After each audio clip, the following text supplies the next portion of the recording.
Any opposition? I want to raise this last night. Oh, there's opposition coming up. Hold on. You guys, I apologize. You guys got to move so we can let Mr. Lovell come up. I want to leave Mantui here because we got to figure out how to solve this problem.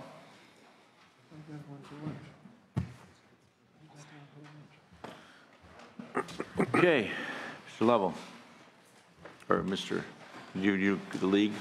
Can't we just have a permanent opposed position in the league for every bill that comes before this committee? Hey, Mr. Chairman, save you a lot of money. Maybe we could save a couple. I did support a number of bills in this committee today, mostly doing with funding to assist with affordable housing. So, tax credits, but everything else you say no to.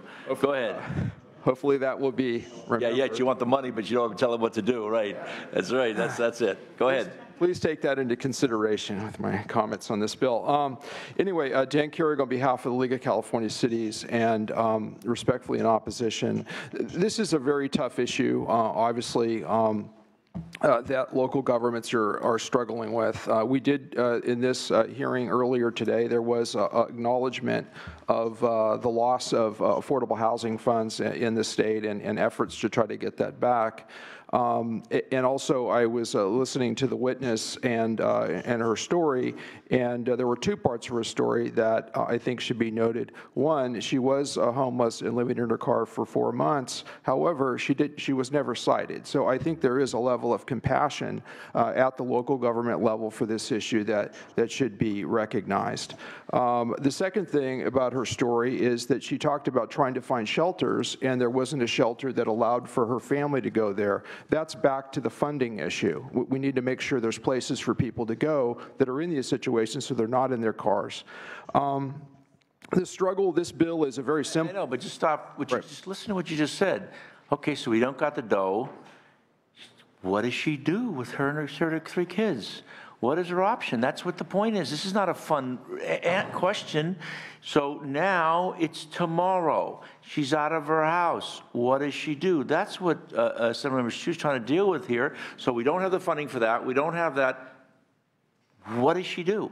How do you answer that question? Well, I agree, Senator. It's a very difficult situation that maybe her and some other individuals in the state are faced with. However, what I did point out about her story is she was homeless, living in her car for over 4 months, and she was never cited. Her car wasn't taken by the city, and she wasn't faced with exorbitant fines. So, I mean, I think that it shows that at least wherever she was located, there must have been some level of appreciation for her position and some level of compassion by law enforcement and others to make sure that they weren't towing her car and putting her in a more difficult situation. So I just think that should be said.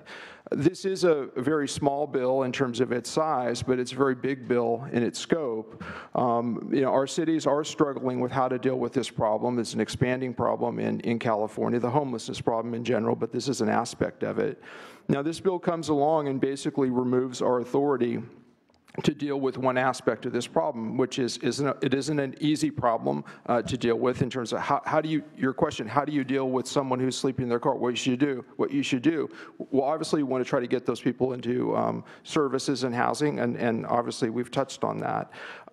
There's a number of aspects of this bill that we've kind of pointed out before in this. This bill isn't narrowly tailored to just the homeless issue. If you look at the bill, it says the act of sleeping or resting in a lawfully parked vehicle. Well, there are lots of people that maybe for tourism reasons or others are using their vehicle and maybe would prefer to sleep on a city street as opposed to going to a KOA camp. Maybe that ought to be tightened up a little bit in terms of its impacts. There are, the analysis points out a number of things. I think we're in agreement with I would say, issues in number 2 and number 3. Number 2 is, cities are trying to balance a variety of issues and rights here. There are obviously the problems that are faced by the people that are in this situation, but look, parking places on city streets were never meant for human habitation. You have sanitation issues, you have other issues that the communities are trying to balance here. As I said, this isn't an easy issue, it isn't a pleasant issue, but we would ask you not to take the ability of our community, their ability to try to work through these issues away from them. And for those reasons, we're opposed to the bill. Thank you.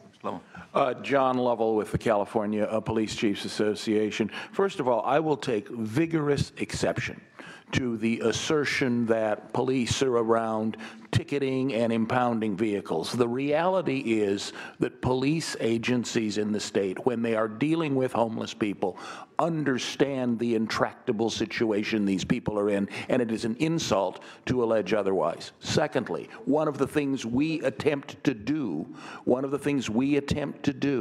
is to divert people to services when we find people who are homeless. Now, with respect to the bill itself, it has been alleged that the bill is narrowly crafted. I would suggest that that is not true. There is no predicate requirement that the person sleeping or resting in the car, in fact, be homeless. So I've decided that my girlfriend may be seeing someone else. I'm going to park my car near her home, doesn't rise to the level of stalking, okay? And I'm just going to be resting there and watch who goes in and out. There's no predicate here. Secondly, cities, one of the solutions many cities have tried to do, recognizing the reality that there are people sleeping in their cars, is to provide locations where there are other related services, sanitation, showers, where people can in fact do that. But here's the problem with the bill. The bill prohibits any civil sanction for someone sleeping or resting. So my city— Lawfully parked. Lawfully parked. Okay. My city has an area set aside for people who are in the unhappy situation of having to sleep in their cars. Okay? I, though, am lawfully parked, not in that area at all. I'm parked somewhere else in a fragile neighborhood that has its own issues with sanitation and presence. Because there's no civil remedy available, the city can't say, Mr. Lovell, you're out of your zone. This area is zoned for it. You're out of zoning. You've got to move over there. Can't do it. Under this measure, I can say no civil sanction. But what really goes on, there's the theory and there's the human condition in what we do. And what really goes on is that somebody's parked in a neighborhood or someone's parked someplace. The officer who completely understands, and I completely agree with the difficult positions that law enforcement folks are put in, and they call up, or the person's the head of the neighborhood association or whatever the case may be, and says, I don't like those people sitting there, or whatever the case may be, or a shop owner, and they have power, and the officer, has to respond because they're the senior lead officer, or whatever the case may be. They tap on the window and they said, move out, or we're going to take you out, or whatever the case may be, when they're lawfully parked and in a tough spot. So what happens is, just broadly speaking, I think, again, I think there's some points you made there that are appropriate. I just think when you really analyze this in the real human interaction, that's what's going on. Normally, there's no threat or anything, and certainly officers are trained and they know that, but they're getting pressure from a community, from a business person, from a neighborhood, or the like. So anything further, just real quickly? Well, again, I would just repeat, there's no predicate of homelessness in this bill. I got any others in opposition? Mr. Chairman, members, David Jones on behalf of Glendale and Marin City is opposed to the bill. Thank you so much, sir. Mr. Chairman, members of the committee, Paul Gonzalez representing the cities of Lakewood, Diamond Bar, and Palm Desert opposed. Okay. Jonathan Clay on behalf of the city of Encinitas in opposition. About what city? What was it? Encinitas. I'm sorry, thank you. And I just, we got this late I got this, it didn't even get to committee earlier, I just distributed it to the members. This was a resolution. I got a telephone call from former budget chair Bob Blumenfeld, and there was a resolution that was, and there's a lot of resolutions coming to these cities, so I'm okay, it's not a big deal. But it was passed yesterday, and under the law in Los Angeles, it has to remain for a day for pulling it back or whatever, but it's opposed unless amended. And former Assembly member Mike Fear is now the city attorney, and apparently what I was told is in the oppose unless amended, and what they're concerned about is they're talking about maybe because of this notion about the predicate and if someone's homeless, that they get like a fix-it ticket, and then they can go and this is what they said. This is a very premature analysis. I'm just sharing what I'm getting hot off the presses, so to speak. and give them a fix-it ticket where they go to a social service center of some appropriate means, not a police department. If I'm getting this correctly, what Bob told me Councilman Blumenfeld told me last night, and then they can get a permit to stay there. They're looking for some regulatory process that's not inappropriate or evasive, and really kind of distinguishing someone who's sleeping in their car because they're tired versus somebody who's chronically homeless or has a problem, and they can monitor it and provide services. This is due pass to the floor. It's not keyed fiscal, right? Yeah, it's not keyed fiscal. So I don't know what the membership of the committee thinks. I asked Mr. Antwi, who represents the city of Los Angeles, to come up. We're trying to deal with this kind of on the run. I wanted just to add that in, and if you have anything further, I wanted to get your thoughts on that. Mr. Chairman, thank you. We are in a position of actually stepping slightly ahead of the city's process in adopting a resolution to take a position on a piece of legislation. Right. It is the last day for the council to enter their summer recess, and the resolution has been approved, but there's that one-day waiting period that you mentioned, Senator, and also the mayor has yet to take the final action. But that being said, you've accurately described the concern and the sentiment, and we do understand that we have at least one council member that was making communications to Sacramento, expressing the very concern you raised about the flexibility for the city through a permit process to set up a process where people who are sleeping in vehicles in a place that's not designated for that area could be diverted to kind of designated areas. And I should step back and say the city of Los Angeles has a particularly acute homelessness problem. Right. Many people refer to Los Angeles as the homeless capital of the state, if not the country. Last count, we're in the number of 40,000, and we all know about Skid Row. It is a regional destination for the homeless. And so we have taken many measures to try and come up with services, wraparound services, a more comprehensive solution. I do agree with some of the comments made about the larger solution being around funding, but the council and the officials in the city, and frankly the county in many cases, are not waiting for that. They are trying to design comprehensive measures, but that does involve the city being able to use a permit process to encourage folks that are in this situation to kind of sleep in the vehicle if they have to in designated areas where there are also other services available. And so we find ourselves in this position. The council has acted. The resolution is, as you said, hot off the presses, very likely to be finally adopted and signed. And this bill, if it were to pass today, would be on the Senate floor. The council is going to go into recess maybe just a week ahead of the legislature going into recess. And so this has to go back for concurrence into the assembly. Any thoughts, Senator Bell?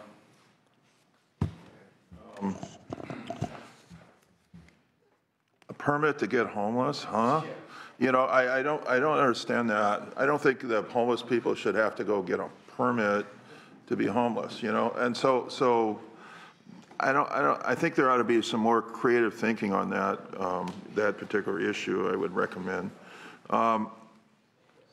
The municipal governments had the power to have tax increment financing for, I think it's 5 decades.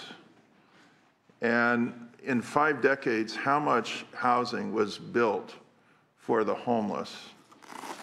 That's the question that should be asked. There was power given to municipalities for so long, decades and decades and decades.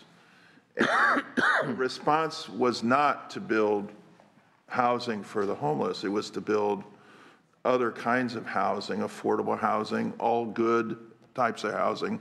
But there was a certain element of the community that was powerless, that was neglected. So let's not forget the history here of why we're here today. Why we're here today is because the housing policies were not prescriptive enough when we passed redevelopment laws. So over 4 decades of redevelopment, where there's thousands of housing units built in California, how much housing was built to immediately house homeless people? That's the question. So for me, we're at a place where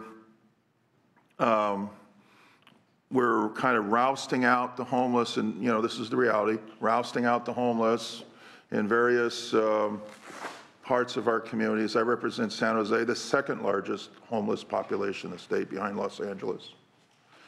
And what they did recently in our community, I'll tell you what they did. We had a place called the Jungle. And they went in the jungle along the creek, and they got all the people, hundreds and hundreds of them, and they went in one day and they just tore the whole jungle down. And it was a multi-governmental strike force that went in there. And where do you suppose these people are now? Well, Los Angeles. No. No, you know where they are? You know where they are? They're not on state property. They're not on county property. They're on state of California freeway right-of-way property. Yeah. So they all go into the freeway right-of-ways and find little nooks and crannies and the landscaping and the underpasses, and they find places to live, and that's where they are. You know why? Because they're not in the local government jurisdiction. And I think in some ways they were encouraged to go there. So, to be honest about it, I'll put it out there just like that. Well, I wanted to raise this. It did come just 1 second, sir, the last minute. It does, just in terms of Los Angeles, I was thinking, and it doesn't make sense just to think out loud. Permits, I have a tendency to do.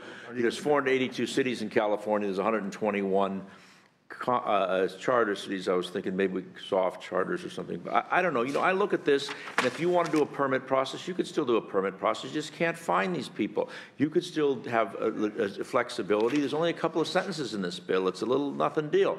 It does give ability to do those things. What are you going to do? Fine a homeless person? Where are they going to get the money? The only thing is to put them in jail. Come on, guys. This is like what we did with people losing their licenses of traffic tickets. This is ridiculous. You can try to do stuff. You can give them a notification. You can try to help them out, but you ain't going to take money out of their pocket. That's ridiculous. Or are we going to pound their car? No. Come on, guys. Mr. Chairman, when I became chairman of the Transportation and Housing Committee, I said, okay, we got to do something. And I sent Senator Mitchell also did this with her staff. And I recommend other senators try this as a kind of we went down and we went down to the local shelter in Sacramento, homeless shelter for women with children, St. John's Shelter. And we talked to the homeless people in the shelter. And guess what we found out? Most of the people were in there because some kind of impoundment took place of their cars for various, reasons. Each person's an individual and they had different stories. But this whole thing where you're going to set up a law that, or enforce a law that doesn't allow people to park on a public street. So that's why I think the bill is necessary. We have to have some kind of hard and fast rules, and if we need to approach the issue of the homeless issue, we have to approach it differently than just continually moving people along to different areas. And if we don't pass this law, Mr. Chairman, I think there's going to be, and there is, a disparate treatment between neighborhoods in various communities. And I think that's wrong. And I think that's discriminatory. So I would urge support for the bill. I think it would set some hard and fast rules, and we'll continue to work with the local governments. My only the bigger problem than here, and whether it's appropriate or not, is I'm a creature of the legislature, and I respect and believe in these folks. And Councilmember Bloomfeld was the chair of the Budget Committee in the Assembly, and Mike Fuhrer is now the city attorney, was a chair of the Judiciary Committee, was he? And so, and so I wanted to give accord him some respect in that regard. Senator Morlock, and then Senator Pavlik. With the bill, though. And getting back to this discussion, this is the second one on homelessness, but I've done a homelessness count. We're required every 2 years to do one for federal purposes. And so there are a lot of cars that you could tell that there were people in them as you walk the areas that we were responsible for, but we were not permitted to knock on the cars or ask the occupants to wake up and be counted. They actually had to be outside and visible. So I'm sure our homeless count is understated because of that. I think this bill makes, I get the point of the bill. I just don't think it's the right solution for what we're trying to fix. And, you know, kind of telling everybody in the state, you're going to follow what Sacramento wants you to do, you know, it's just, I'm uncomfortable with that, but I think there's got to be a way to make the pool shot. There's got to be a way to make this happen. And so Assemblyman Chu, the idea I have, and it's been mentioned a couple times, but maybe we need to figure out how to do it a little more practically, and that is we have SB2 zones. In your wisdom, you ask cities to set aside a spot for a homeless shelter, and the County of Orange has been working on that diligently to find a place for 200 beds. But why don't we have an SB2 zone for homeless people and their cars? Why don't you, you know, Mr. Lovell has already mentioned it, but I think it's already, I have my notes. You know, we've got city guards, we've got fairgrounds, we've got so many opportunities. I don't want to create campgrounds, but we have so many opportunities that with government property where we could provide the Michelles of the world, you know, not only a place to park and sleep, but might even be gated, might even be lit, might even have security cameras.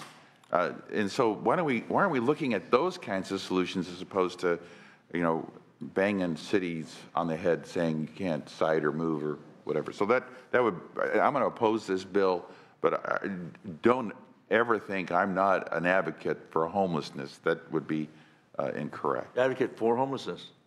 Or the homeless. Or the homeless. Or the homeless, yeah. Thank you, Professor, for the correction. I apologize. Senator Pavley, then Senator Laura. Yes, I'm gonna, I will not be supporting this today. Not that there isn't a problem, but I don't think the Sacramento approach on trumping all the local land use decisions and grappling with it, I'm very sensitive to this not going in the right direction and the unintended consequences of trying to address this problem, which is real, homelessness. I'm particularly sensitive to the women and children and living in their cars. I think Los Angeles is trying to grapple with it, and I don't know if it's setting aside areas, but then those areas become magnets for everyone else's areas too, and then you end up with gated communities and no parking zones on all the residential streets. That's not the solution either, and so we know part of this is lack of money for mental health. I mean, there's so many real problems out there. I am also sensitive to the excessive costs of impounding vehicles. We did deal with that in some other areas of law, if I remember correctly, on impounding of vehicles and ability to get those back. I think we should address that. I'm not supporting this today. It will create so much dissension when there shouldn't be, and we need to collectively grapple with some thoughtful ways in the short term. What's happening in our state parks is people are moving every 2 weeks. That's not the solution, but at least restrooms and facilities, and it's safe. So I think this is just too broad for me to support it today. I have a lot of comments, but I'm trying to be civil here. You know, I am going to support this bill. I do think we need to work on tightening it a little more as it moves forward, and if it does. And I think the issue of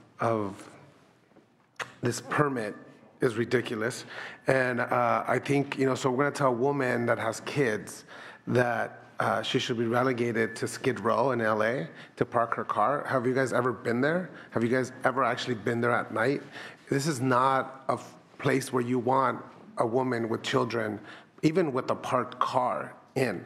And so I know this is not the solution to homelessness, and I know cities have worked and are continuing to work hard with the sponsor and partnership, but I think we also the cities have to take responsibility of the problem. And I'm very, you know, short of saying LA should be ashamed, I think we need to tread very carefully, especially when it comes to LA, because LA has had opportunities to address this issue in the past and have not. And I know that the new leadership and the new mayor are working very diligently, but I also have to be realistic about the fact of who these folks are. This hits very close to home to me because members of my own staff have fallen in difficult times and have had to live in their cars, so they've lived this personally. And these are people in this building with college degrees. Members of my own family that have mental health issues that for a multitude of issues can't legally be home where their children are at, so we've relegated them to the streets with no mental health service funding. And giving them an opportunity to at least be able to sleep in a car, that's a sense of, safety for them. And so, I think we need to have an understanding that this is not the solution for homelessness, and understanding that cities and counties are doing what they can to this point. We can't, abandon the folks like Michelle, who, again, thank you for bringing your story. You really encapsulate the reality of what many Californians are living, whether we like it or not. We want to give them an opportunity to be able to better themselves and also be safe. And by saying that now they need some sort of process, a permit, that we're going to relegate them to some of the most dangerous parts of our cities throughout the state makes complete no sense. And I agree. And I think the fact that she wasn't cited, or maybe she wasn't, says a lot about our law enforcement. I think our law enforcement understand the difference. But I think this gets at something that is very, very important. We're not addressing the multitude and the myriad of issues of mental housing, affordable housing, mental health. But this is, I agree with Senator Bell, we have given, the cities have had opportunities to address this in the past and haven't, and have relegated some of our most vulnerable residents into these camps. And I think I'm going to support this. I agree that we need to work, if this is going to go directly to the floor, to work on issues that you have brought up that I thought merit us to kind of narrow the scope of the bill and address the uniqueness of some of the issues. But I think we need to do everything we can to keep our folks that are either long-term homeless or just are down on their luck an opportunity to better their lives. And if that means their car is the only source of a safe haven, of shelter for the time being, who are we to say that you can't have this opportunity now? And so, I think this is very important. I look forward to working with Senator Chu on this issue. And Mr. Chair, I don't know how we work towards maybe working on some amendments, but I think this is an important bill, and I'm very proud to support this effort. Well, Senator Laura, I couldn't agree with you more. And with respect to the human side of this and the difficulties folks have, I just think what I would recommend in this on a going forward basis, because I do want to see this become the law, but I think that it would be good if we could just maybe take a week and put it over, figure out the couple of tweaks we got to do to it, not touch the heart of what the essence of what you're trying to do here, but to kind of address this kind of larger issues. And we'll put it on the calendar next week, and we'll fix it, and we'll get it out of this committee. Great, thank you very much. I just wanted to add, if I may, certainly. Speaking as a San Jose City Council member for the 7.5 years, I have proposed the idea of having part of our Santa Clara County fairground to allow homeless people to park there. And then we're running into multiple level of difficulties because the police were the first one that came out to opposing that idea because they were concerned about the safety issue. They don't want it to be the liability issue. And so they were the first one to come out. And this bill, the idea for this bill actually comes from a rank and file San Jose police. We're lucky that Michelle didn't get a ticket. But do you know if there's an encounter with a police officer, to go by the vehicle code, the police officer is supposed to issue her or him a ticket because the vehicle code stated very clearly you cannot park there.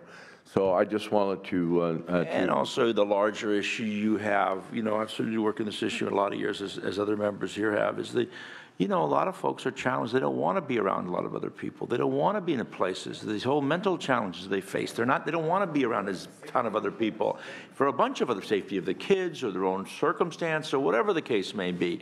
Yeah, this is a difficult issue, and you cut it right at the nub. But we will address it, and I appreciate it. Any other thoughts? Yeah, Mr. Entry. Mr. Chairman, definitely don't want to belabor this, but I want to make sure that I do my best effort to reflect the city's concerns. We are not proposing that people who have to sleep in cars or are forced to sleep in cars be relegated to Skid Row. If I was inarticulate, then that's the fault of my own. The city's still struggling to design a program. I also want to state it on the record that we got ahead of the city's process here in coming up to take a position on this because the city's still debating this issue. There could be an action today. And so we're at the table because we were invited by the chair, not because I was directed to formally reflect this position from the city. I also want to apologize to the author because we're not in the practice of showing up on the day of without giving a heads up to the author's office. I wouldn't only have... No, please, it was me. I saw you last night. I forgot this 10 minutes before I saw it, and I said, we'll deal with it. You know, we'll figure it out. And the last point I'll make is that the idea of the permit is not a permit to be homeless, but it's the issue of using the permit process to steer people in their cars who are forced to be in their cars towards areas where there'd be additional services that would be available. Well, that's Skid Row in LA. Right. The city is not looking at doing it only in Skid Row, but we have not come up with our final plans. There are other areas. Well, let's move. I'm worried about the clock here. Let's just make your final statement. Let's blow. I do want to just respond to just a couple points very briefly. Quickly, I understand. very briefly. One is the idea of set-aside zones, which the city of Los Angeles has discussed. For cities that are very large, the zones are often located in places that are far from the schools that children attend. They're far from the jobs that people who are actually homeless go to. And so designating zones are not necessarily a solution in and of themselves. Smaller cities also do not have enough space for such zones, and so some cities would not even fall into the ambit of that solution. Secondly, fines. Fines are not dischargeable in bankruptcy court if they're owed to a municipality unless they're under a payment structure. And so even then, people who are We're not going to fine anybody. This ain't happening. That ain't happening. All right. Finally, the suggestion related to SB2 zones. I've actually worked very closely with the County of Orange, but it's a good example of a solution, but at the same time, it was the product of many years of fighting between Fullerton and West Anaheim as to where to put it, and it's ultimately in an industrial park. And so there are solutions that local governments make, but they're often not the ones that have the people's interest best in mind. Thank you so much. I appreciate it very much, and thank you for your patience, and thank you for indulging us. Okay, file item number 12, AB 952, Christina Garcia, City Elective Office vacancies. Please proceed again. Thank you for your patience. It's been a long hearing. Expect to get done at 1. We got 8 more minutes. We got your bill, and we've got Senator Wynn's bill. So we're going to do it. We're going to cut out of here on time. Okay. Special elections are expensive. Because they're so expensive, they are often out of reach for local governments that cannot afford to have them. In these cases, the body makes an appointment and the appointee serves out the duration of the term.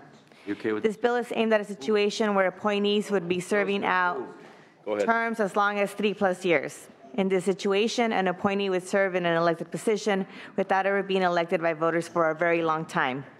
The simple fix would allow voters to have a voice. AB. Bill's been moved. Well, I respectfully ask for an aye vote. Any witnesses in support? Any witnesses in opposition? Bill's been moved. Nothing further to say. Great bill. Great bill, very important for us in Southeast LA area, which we both represent. Thank you. Very good. This measure is due pass to what? What are we doing here? Due pass to the floor. Secretary, call the roll. Hertzberg? Aye. Hertzberg, aye. Wynn? Aye. Wynn, aye. Bell? Aye. Bell, aye. Hernandez? Laura? Aye. Laura, aye. Morlock? Aye. Morlock, aye. Pavley? Pavley, aye. 6-0. 6-0. We'll hold that by one final vote. Thank you very much for that eloquent presentation. SB 150, Senator Wynn, again for your patience. SB 150, file item number 1. You were the first up, but you're the vice chair of this committee. Now you're the last up. And we will meet our deadline. Bill's been moved by Senator Bell. Okay. She's the vice chair. Yeah, that's right. Come on, she's one of us. Thank you, Senator. Just, I'm going to make it really brief and quick then. SB 112 will assist former students of Corinthian colleges by not burdening them with state income taxes on liability from forgiven student loans by the federal government. As you may know by now, on May 4th, Corinthian colleges declared bankruptcy, severely impacting more than 13,000 Californian students and additional 3,000 students nationwide. Unfortunately, former Corinthian college students have been denied the opportunity to graduate, yet they will remain liable for the loan debt. So should they choose to discharge those loans, federal and state law requires forgiven or discharged debt to be treated as income tax liability. In most cases, California conforms to federal definition of income, while I believe that Congress will probably eventually enact this policy at the federal level. However, we have a duty as a proactive government to be responsive to and respond to the largest higher education shutdown in U.S. history and help these students. And by acting today, I believe we can guarantee that Californians that have been abruptly denied an education by not a fault of their own should not suffer or be burdened with state income taxes. This is in favor. Yes. Thank you, Mr. Chair. I ask for your aye vote. Madam Vice Chair, witness in favor. Good morning. My name is Rosa DeAnda. I'm here representing the Chancellor's Office of the California Community Colleges, and we are in strong support of this bill. We believe SB 150 would provide necessary and appropriate relief to students who were harmed as a result of the closure of Corinthian colleges. Through no fault of their own, most of these students are now left without a degree and with substantial student debt. SB 150 would allow students to seek loan debt forgiveness without the financial burden of a potential state tax liability. The avoidance of... Perfect, thank you. Okay. We got it, you're good. You work for the Chancellor's Office. We like the Chancellor. Any other witnesses in support? Any witnesses in opposition? I don't see any questions, do I, Mr. Morlock, Senator Morlock? One question I had is, are any of the students getting refunds? I don't know. Yeah. They're going to get forgiveness. They will get, no, the federal, the college is not giving them, it's the federal government who's giving them the relief of their federal loans. So the students are getting the federal loans forgiveness by the federal government, but that is still a tax if they choose to take that. If their course is concluded or closed and they couldn't finish, then they're due a refund, and I'm just curious what the status was. I don't know. Yeah, I don't think so. They're just a creditor on a long list. Okay. Yes. Okay. Do we have a motion? Was it Bell moved it? Oh, that's right. Bell moved it before she sat down. Okay. You don't need to close, do you? You're okay. You okay with that? Excellent. This is due pass to appropriations. Secretary, call the roll. Hertzberg. Aye. Hertzberg, aye. Wynn. Aye. Wynn, aye. Bell. Bell, aye. Hernandez. Laura. Laura, aye. Morlock. Morlock, aye. Pavley. Pavley, aye. 6-0. 6-0. Measure is out. Let's go through the agenda. That was file item number 1. Let's start with the consent calendar. This is due pass the consent to the floor. Motion by Bell. Secretary, call the roll. Wynn. Aye. Wynn, aye. That's 7-0. Those measures are out. Next, file item number 2. This is Senator Mendoza, SCA 8, to be adopted to elections and constitutional amendments. Motion by Senator Hernandez. Secretary, call the roll. Laura. Aye. Laura, aye. Pavley. So you've got 4-2. 4-2. Measure is out, right? Yep.